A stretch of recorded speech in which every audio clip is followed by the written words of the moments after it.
So, you know, you ask, okay, well, is this relevant to me? And the answer is, sure it is.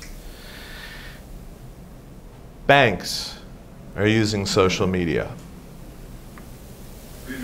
They're using podcasts as part of it. St. Luke's Hospital is using Twitter. This kind of talks about 300 tweets during a 3-hour surgery. Nearly 700 people followed this person's surgery.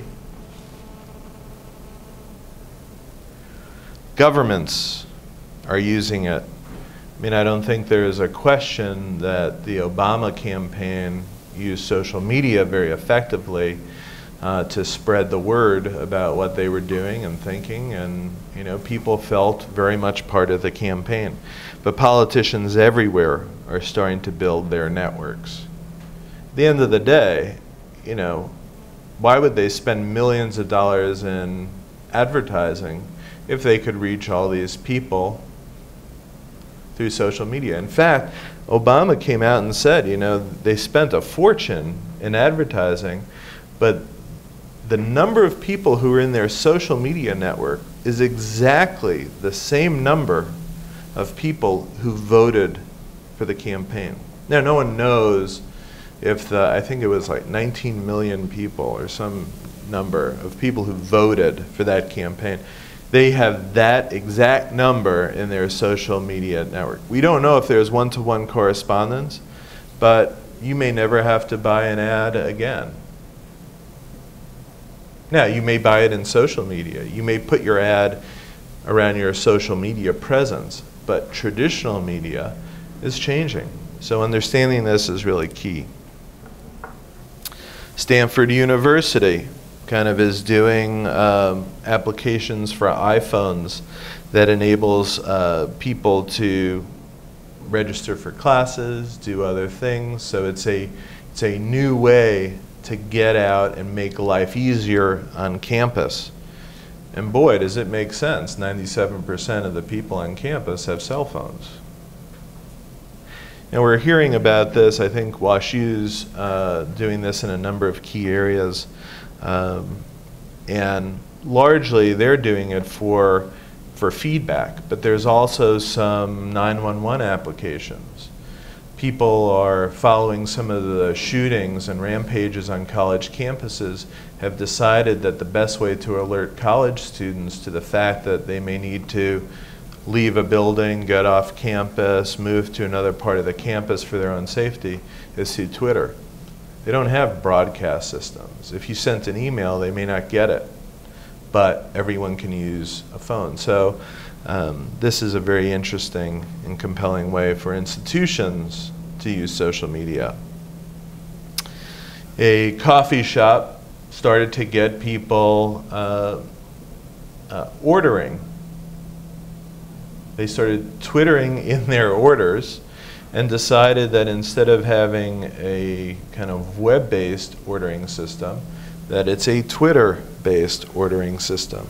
Twitter to go. You just type in, I want 3 sandwiches with this and this and this on them. There's someone on the other end. They have them available when you come in. Interesting. You know, so there's people who are using this for e-commerce. Charitable organizations are using social media. Lupus Foundation increased donations by 790% by making their events, their message, their creativity much more accessible. They didn't have the same presence as certain cancer foundations, but they were able to use this very effectively to get the message out, to organize a group of people, and then to, importantly, go to a website and put their credit card information in and donate. Small businesses everywhere are using, and I know that I use this a lot, if I'm looking for an employee in particular, I use LinkedIn heavily. Who knows someone out there who has a developer with these credentials? I get this information about get this information back a lot. I asked someone recently if they knew a tree service.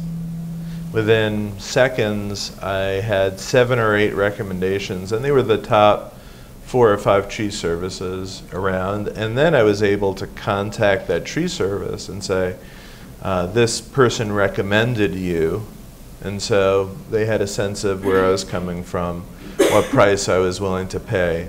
It was a slightly different thing. So you could use these networks for leads, looking for a few new clients, looking for a few new employees with these credentials, and let your network help you find these people. Very, very effective. In fact, this case, I think up here, this was a guy who used social media so effectively he got hired for the job. Filmmakers, okay, the traditional way to market a film is through very expensive advertising. I'm sure if you are readers of newspapers, you realize that there are a lot fewer ads for films. It used to take up like 4 or 5 pages. It's no longer that. Online you could find these, but now promoters of films are using social networks to get the message out. Okay, a $15,000 film just grossed $85 million in the first 50 days, and they only use social media.